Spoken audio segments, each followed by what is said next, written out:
It made the freckles on Red's face stand out even more. Side by side in photos.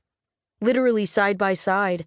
They were almost the exact same height, down to the highest standing hair, though Red's was dark blonde where Maddie's was more light brown, a shade or two separating them. Red always had hers tied back, loose bangs at the front that she'd cut herself with the kitchen scissors.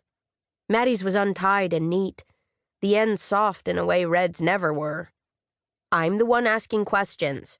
You're the one with the person, place, or thing," Maddie prompted. Red nodded slowly. Well, even if Maddie also liked to sleep on the left, at least they weren't on the bunks. "I've asked 7 questions already," Maddie said. "Great." Red couldn't remember her person, place, or thing. But really, they'd been driving all day, setting off from home around 12 hours ago. Hadn't they played enough road trip games? Red couldn't wait for this to be over so she could finally sleep, whether left side or right. Just get through it. They were supposed to arrive at Gulf Shores around this time tomorrow, meet up with the rest of their friends. That was the plan. Maddie cleared her throat. "And what answers did I give? Remind me?" Red said.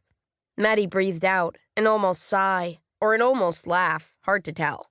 "It was a person, a woman, not a fictional character," she said, counting them off on her fingers. "Someone I would know, but not Kim Kardashian or you." Red looked up, searching the empty corners of her mind for the memory. "No, sorry," she said. "It's gone." "Okay, we'll start again," Maddie said. But just then, Simon stumbled out of the small bathroom, saving Red from more organized fun trademark. The door bounced back into him as the RV sped up. "Simon, have you been in there this whole time?"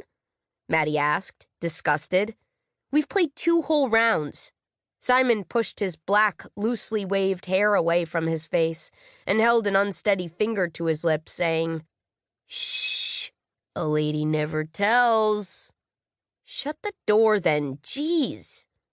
He did, but with his foot, to make some point or other, almost overbalancing as they hurtled along the highway, changing lanes to pass. Wasn't their exit soon? Maybe Red should say something. But now she was watching as Simon waded forward, leaning on the tiny kitchen counter behind her. In one awkward motion, he slid onto the booth beside her, knocking his knees on the table. Red studied him. His pupils were sitting too large in his dark round eyes, and there was an incriminating wet patch on the front of his teal-colored Eagles shirt. "You're drunk already," she said, almost impressed. "I thought you'd only had like 3 beers. Simon moved close to whisper in her ear, and Red could smell the sharp metallic tang on his breath. She couldn't miss it.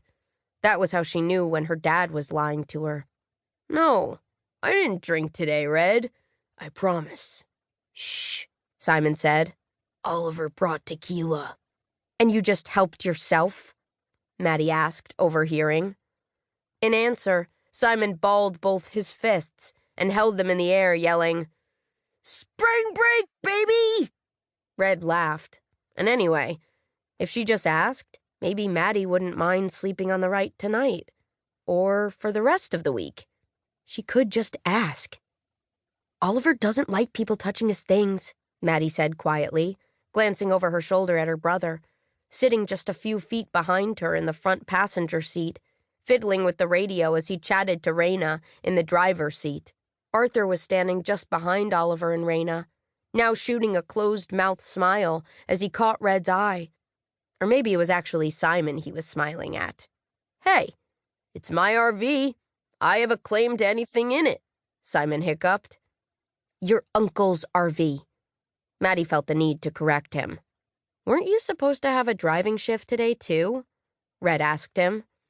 The plan was to share the drive equally among the 6 of them. She had taken the first 2-hour shift to get it out of the way, driving them out of Philly and down I-95 until they stopped for lunch. Arthur had sat with her the whole time, calmly directing her, as though he could tell when she was zoning in and out, or when she was panicking about the size of the RV and how small everything looked from up here. Mind readers everywhere, clearly. But she'd only known Arthur 6 or 7 months.